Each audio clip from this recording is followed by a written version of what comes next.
নমস্কার। পশ্চিমবঙ্গে যারা একটা ভালো সরকারি চাকরির জন্য অপেক্ষা করছেন তাদের জন্য একটা বিরাট খবর আছে। 2023-এর আইসিডিএস সুপারভাইজার নিয়োগ নিয়ে প্রচুর জল্পনা চলছে। আর আজ আমরা এই সমস্ত খুঁটিনাটি বিষয়গুলো নিয়ে একদম গোড়া থেকে সবটা আলোচনা করব। যারা অনেক দিন ধরে এই সুযোগটার জন্য অপেক্ষা করছেন তাদের জন্য এই আলোচনাটা একটা কমপ্লিট গাইড হতে চলেছে। তাহলে চলুন শুরু করা যাক। প্রথমেই একবার সংখ্যাটার দিকে তাকান। রাজ্যে প্রায় 13,000-এরও বেশি আইসিডিএস সুপারভাইজারের পদ খালি রয়েছে। অনেক দিন ধরেই এই পদগুলো পূরণ করা হয়নি। বুঝতেই পারছেন, এটা কিন্তু কোনো ছোটোখাটো নিয়োগ নয়, এটা একটা বিশাল বড় সুযোগ। তো আজকে আমরা মূলত এই 6টা পয়েন্ট নিয়ে কথা বলবো। নিয়োগের খবরটা ঠিক কী, কারা আবেদন করতে পারবেন, কি কি ধাপ পেরিয়ে চাকরিটা পাওয়া যাবে, সিলেবাসে কি আছে, স্যালারি কেমন, আর সবশেষে এখন কি করণীয়, সবকিছুই আমরা ধাপে ধাপে জেনে নেব। তাহলে চলুন প্রথম সেকশনটা দিয়ে শুরু করা যাক। এই নিয়োগ প্রক্রিয়াটা ঠিক কতটা বড়, আর এই সুযোগটা নিয়ে কি কি জানা দরকার। দেখুন, এই নিয়োগটা পরিচালনা করবে West Bengal public service commission, মানে WBPSC। তার মানে বুঝতেই পারছেন, এটা একটা খুবই গুরুত্বপূর্ণ সরকারি চাকরি। আর সবচেয়ে বড় কথা হলো, এটি একটি স্থায়ী সরকারি পদ। আশা করা যায় যে এখনকার এই নির্বাচন পর্বটা মিটে গেলেই এর অফিসিয়াল নোটিফিকেশন চলে আসবে। আচ্ছা, এবার আসা যাক খুব জরুরি একটা বিষয়, যোগ্যতা। মানে কারা কারা এই পদের জন্য আবেদন করতে পারবেন। চলুন শর্তগুলো একবার দেখে নেওয়া যাক। শিক্ষাগত যোগ্যতার ব্যাপারটা খুবই সহজ। যে কোনো স্বীকৃত বিশ্ববিদ্যালয় থেকে যে কোনো স্ট্রিমে গ্র্যাজুয়েট হলেই হবে। মানে আর্টস, সায়েন্স, কমার্স যে কোনো বিভাগ থেকেই আবেদন করা যাবে। আর কোনো মিনিমাম পার্সেন্টেজেরও ব্যাপার নেই। সাথে অবশ্যই বাংলা ভাষাটা ভালো করে পড়তে, লিখতে আর বলতে জানতে হবে। তবে হ্যাঁ, নেপালি প্রার্থীদের জন্য এই নিয়মটা প্রযোজ্য নয়। এবার বয়সের সীমাটা দেখে নেওয়া যাক, যেটা অনেকের কাছেই একটা বড় ফ্যাক্টর। জেনারেল বা আনরিজার্ভড ক্যাটেগরির জন্য বয়স হতে হবে 18 থেকে 39 বছরের মধ্যে। আর যারা ওবিসি ক্যাটেগরিতে পড়ছেন তারা 42 বছর পর্যন্ত সুযোগ পাবেন, এবং এসসি বা এসটি প্রার্থীরা 44 বছর বয়স পর্যন্ত আবেদন করতে পারবেন। তো আবেদন করার পর থেকে চাকরি পাওয়া পর্যন্ত পুরো রাস্তাটা কেমন হবে, চলুন আমাদের 3 নম্বর সেকশনে দেখে নিই। পুরো প্রক্রিয়াটা মূলত 3টে ধাপে হবে। দেখুন, পুরো নিয়োগ প্রক্রিয়াটা 3টে ভাগে ভাগ করা হয়েছে। প্রথম ধাপটা হলো প্রিলিমিনারি পরীক্ষা। এটা আসলে একটা ছাঁটাই পরীক্ষা। মানে এখান থেকে কিছু ক্যান্ডিডেটকে পরের ধাপের জন্য বেছে নেওয়া হবে। তারপর যারা প্রিলিমস পাশ করবেন তারা বসবেন মেন্স পরীক্ষায়, যেটা হবে একটা বর্ণনামূলক বা ডেসক্রিপটিভ পরীক্ষা। আর সব শেষে থাকবে ইন্টারভিউ, যেটা হলো পার্সোনালিটি টেস্ট।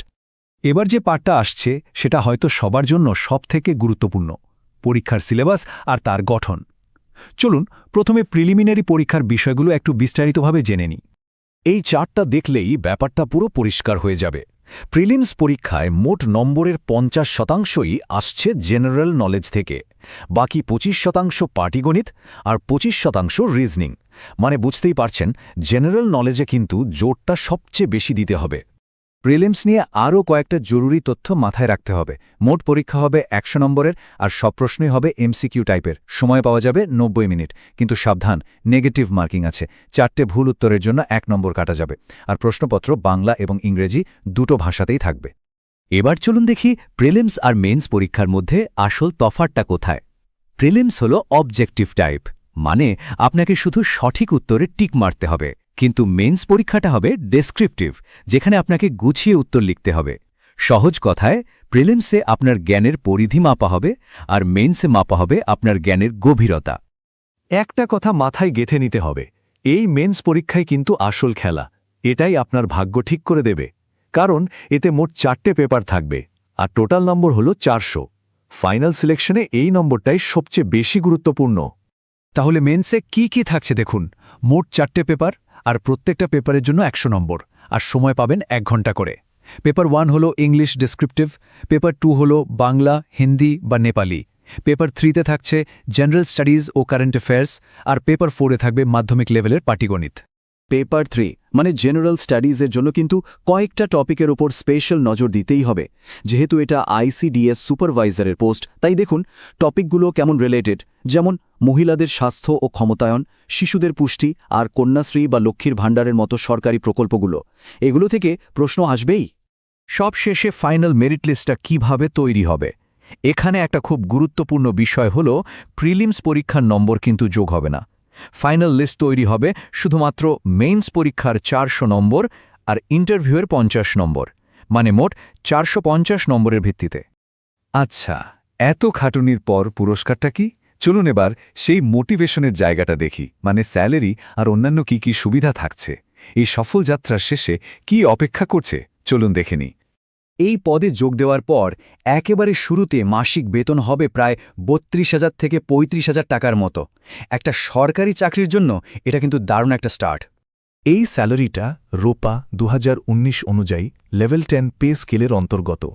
এর মধ্যে basic pay, DA, HRA, medical allowance এই সব কিছুই ধরা আছে। আর সবথেকে বড় কথা, এটা একটা স্থায়ী ফুল টাইম সরকারি চাকরি। আমাদের আলোচনার একদম শেষ পর্যায়ে চলে এসেছি, আপনার পরবর্তী পদক্ষেপ। তো এত কিছু তো জানা গেল, এখন প্রশ্ন হলো এরপর কি করণীয়? একটা খুব দারুণ কথা আছে না, প্রস্তুতি শুরু করার সেরা সময় ছিল গতকাল, আর দ্বিতীয় সেরা সময় হলো ঠিক এখন।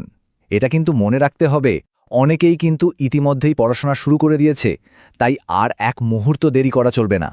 এখন পুরো রাস্তাটা তো চোখের সামনে পরিষ্কার, তাহলে প্রশ্ন একটাই, প্রস্তুতির জন্য আপনার স্ট্র্যাটেজিটা কি তৈরি? এই বিরাট সুযোগটাকে যদি কাজে লাগাতে হয়, তাহলে একটা ভালো প্ল্যান করে সেই মতো এগোনোটা কিন্তু এখনই শুরু করতে হবে।